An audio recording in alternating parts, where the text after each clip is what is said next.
إن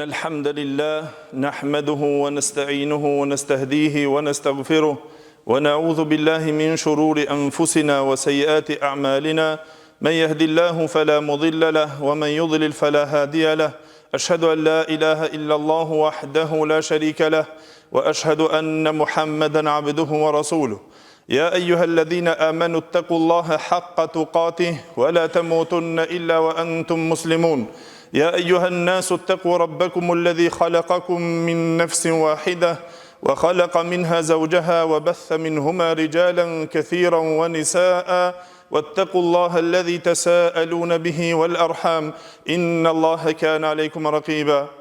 يا أيها الذين آمنوا اتقوا الله وقولوا قولا سديدا يصلح لكم أعمالكم ويغفر لكم ذنوبكم ومن يطع الله ورسوله فقد فاز فوزا عظيما أما بعد فإن أصدق الحديث كتاب الله وخير الهدي هدي محمد صلى الله عليه وسلم وشر الأمور محدثاتها وكل محدثة بدعة وكل بدعة ضلالة وكل ضلالة في النار ثم أما بعد Gjithë falënderimet dhe lavdërimet I takojnë Allahut xhalla xhelaluhu, vetëm ata falënderojmë dhe vetëm prej Tij ndihmë dhe falje kërkojmë, kurse salavatet dhe selamet nga thellësia e zemrës tonë I dërgojmë të dashmurit tonë Muhammedit sallallahu alaihi wasallam, familjes së tij, shokëve të tij dhe gjithë ata të cilët pasojnë rrugën e tyre me të mirë deri në ditën e gjykimit. Të dashur vëllezër musliman, me të vërtetë se një nga lidhjet më madhore dhe më madhështore të cilët I ka ngritur Islami dhe I ka vendosur në mes muslimanëve është dashuria për hir të Allahut xhalla xhelaluhu, siç na aludoi hadithi pejgamberit sallallahu alajhi wasallam që jemi në vazhdimësi për të shpjegimit dhe të diskutimit rreth tij kur tha wa rajulani tahabba fillah, dhe dy burra, dy persona të cilët u dashtën për hir të Allahut xhalla xhelaluhu. Ato vëllezër e ndërtuan marrëdhëniet dhe lidhjen e asaj dashurie të tyre ishte themeli I besimit dhe qëllimi I asaj dashurie ishte kënaqësia e të gjithëmëshirshmit. Si ta ndërtojmë këtë urë dhe si ta ngrejmë këtë urë të dashurisë në mesin tonë, si të I ruajmë zemrat tona që të ngelin të lidhura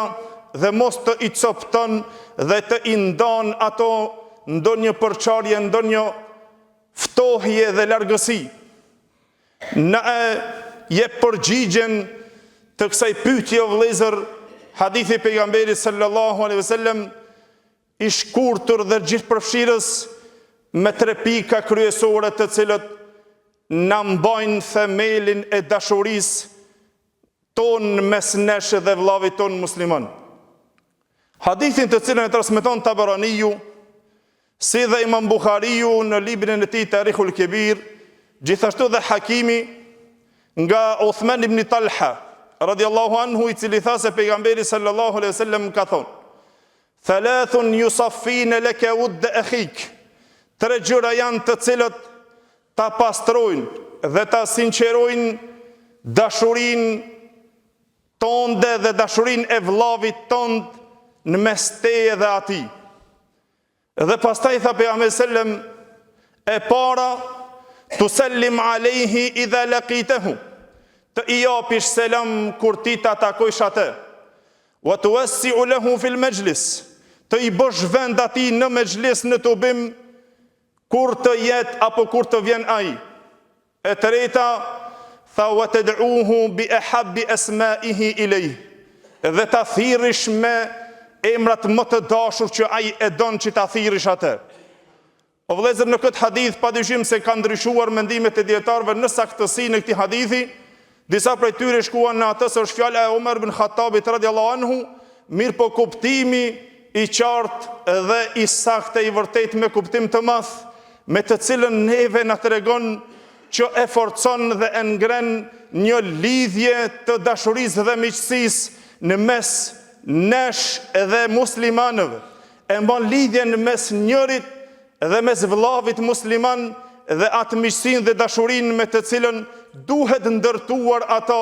në bazën e besimit, dhe këto janë pikat më kryesore me të cilët ta mban atë, ajo e cila e bën që të lidhet dhe të lind miqësia dhe afërsia e vllavit tënd musliman, është që ti ta përshëndetish ato me selam. Çelësi i kësaj dashurie o vëllezër që të ngel, është që ti vllavin tënd ta përshëndetish ato me selam, që të japish selam e të shtohet dashuria, sikur që pejgamberi sallallahu alajhi wasallam na transmetoi në hadithin që transmeton Imam Muslimi nga Abu Huraira radhiyallahu anhu, i cili tha pejgamberi sallallahu alajhi wasallam, pasha ati cili shpirti e mosh dorën e tij, la tadkhulul jannata hatta tu'minu, nuk do të futin xhenetin Allahu xhel xhelaluhu derisa të besoni, dhe nuk keni besuar derisa të duhi mes njëri tjetrit. Awala adullukum ala shay'in idha fa'altumuhu tahabbtum, a nuk dëshironi që t'ju rrëfej, por një çështje që ju nëse e veproni do të dashurohi, në mesveti tha pejgamberi sallallahu alajhi wasallam, afshu salama bainakum,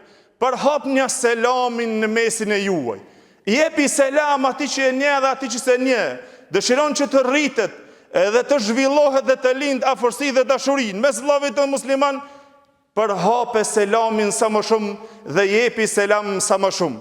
Pika e dytë e vëllezër që bën që të ndihet vllavi yt musliman që e ruan këtë dashuri dhe këtë themel të kësaj dashurie për hir të Allahu xhel xhelalu, që të i bësh vend në mexhlis kur ai të vjen. E jo të bëhesh sikur nuk e njeh dhe mos t'i japish vend, po të zgjerosh në vendin e të bimit apo të kuvendit apo të atij mexhlisi ku ti je.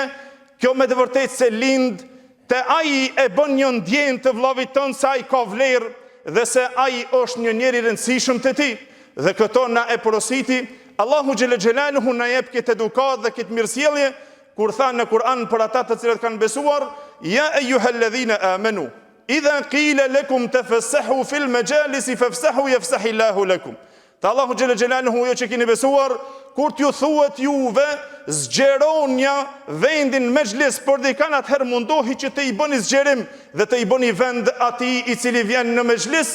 për arsye se nëse i zgjerohi kur s'ka vend që ti t'i bëjsh vend,